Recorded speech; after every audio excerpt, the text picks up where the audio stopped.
Vous vous croyez peut-être dans la jungle africaine. Eh bien non, nous sommes en plein cœur du monde merveilleux de Hervé Maranda, un collectionneur de reptiles. Hervé vit sur une terre en compagnie de 1000 reptiles, des grenouilles, des serpents et des lézards. Il a même construit sur sa propriété une sorte de laboratoire spécialement conçu pour prendre soin de ses bêtes.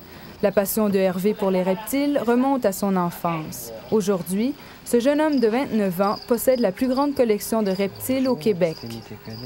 Au début, j'ai commencé uniquement avec une petite tortue. Après ça, quelques petites tortues. J'ai rajouté certains lézards, comme des iguanes. Je n'ai jamais passé, depuis l'âge de 5 ans jusqu'à maintenant, de période sans animaux, sans reptiles. En 1986, après avoir acheté une terre, Hervé décide de consacrer la majorité de son temps à l'élevage des reptiles. Mais la charge de travail est très lourde. Il passe alors une petite annonce pour trouver une employée. Martina, une jeune Montréalaise, répond à l'appel. Elle partage cette passion pour les reptiles et, curieusement, elle a eu la même enfance que Hervé. Depuis que je suis petit, j'ai toujours des serpents, des grenouilles dans ma maison. Mes parents ont toujours laissé moi garder des reptiles et des souris, des choses comme ça. Hervé offre à Martina un travail à temps plein. Avec tous ces serpents, il n'en fallait pas plus pour que Hervé et Martina croquent la pomme.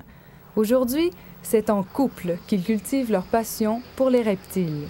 Le fait d'avoir le même travail, la même passion, le même hobby nous a énormément rapprochés. Premièrement, c'est la raison principale pourquoi nous nous sommes rencontrés. Ouais. Et deuxièmement, à chaque fois qu'on part en voyage, à chaque fois qu'on va dans des librairies, à chaque fois quoi qu'on fasse, on pense un peu de la même façon. Depuis leur rencontre, l'affection qu'ils portent aux reptiles ne fait qu'augmenter. Ils achètent de plus en plus d'espèces parmi les plus rares, comme ce caïman et cette grenouille tomate. Ils possèdent présentement 120 espèces différentes. Pour eux, l'élevage des reptiles est un véritable mode de vie. La majorité de nos amis ont possèdent des reptiles. Lorsque nous planifions un voyage, nous essayons de le planifier dans des endroits où il y a des reptiles, où nous pouvons les étudier, les photographier. La majorité des livres que nous achetons portent sur les reptiles. Pour nourrir leurs milliers de reptiles, Hervé et Martina vont puiser dans leur élevage d'insectes et de rongeurs. Ils possèdent une quantité impressionnante de grillons, dont certains lézards raffolent. Ces blades de Madagascar font aussi partie du menu des reptiles. Pour les plus gourmands, Martina et Hervé possèdent un élevage de rats et de souris. Ils les tuent toujours au gaz avant de les donner aux reptiles. Cette méthode est moins cruelle et les serpents ne risquent pas de se blesser. De toute façon, ce gros python n'y voit aucune différence. À première vue, les gens trouvent le hobby des Maranda bien étrange. Disons que dans la vie, il faut se dissocier de ce que certaines personnes pensent. Alors, ce que certaines personnes peuvent penser, il faut essayer de les éduquer. Mais si elles sont encore contre, je comprends très bien leur réticence. Les mauvaises langues ne semblent pas non plus déranger les reptiles des Maranda, car à chaque été, ils donnent naissance à près de 300 bébés. Leur grande fertilité est favorisée par une température ambiante de 30 degrés Celsius et par une bonne alimentation. Ce sont les serpents qui s'accouplent plus facilement. Les femelles pondent des œufs qui éclosent au bout de 6 mois. Voici un bébé serpent de 1 an et sa maman. Hervé et Martina connaissent très bien les besoins de chacun de leurs animaux. Ils ont développé un lien particulier avec eux. C'est comme mes bébés, parce que je prends soin de chaque animal dans le bâtiment et je sais s'ils sont malades ou s'ils sont malheureux ou s'ils sont faim. Et je sais tous mes animaux par cœur s'ils sont pas corrects.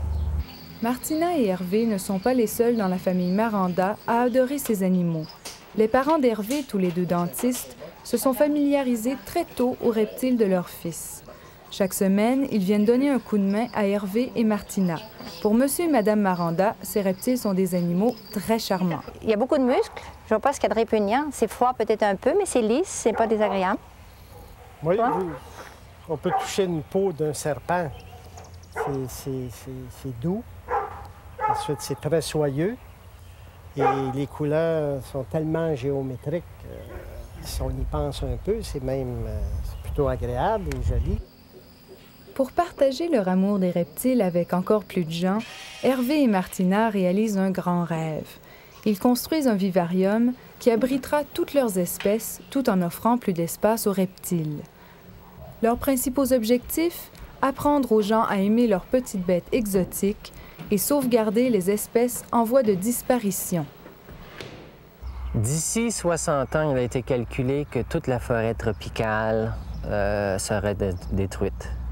Bien sûr, d'ici ce temps-là, les gouvernements vont sauver certaines parties de la forêt comme musées vivants. Cependant, vu la grande popularité que jouissent les reptiles, ce sera sans doute les derniers animaux à être protégés. Le vivarium des Marandas pourra bien devenir, dans quelques années, le dernier refuge de certaines espèces de reptiles. Hervé et Martina sont très heureux de s'être rencontrés et d'unir leurs passions. Personnellement, je me considère excessivement chanceux d'avoir rencontré Martina parce qu'on peut continuer et accomplir un rêve commun. Oui, moi aussi, je pense que je suis très, très heureuse, mais il y a plus des hommes qui aiment des reptiles que des femmes. Je pense que tu es plus chanceuse que moi. De la chance, les reptiles en ont aussi, car grâce aux Marandas, ils pourront vivre heureux, en santé et plus longtemps qu'en liberté.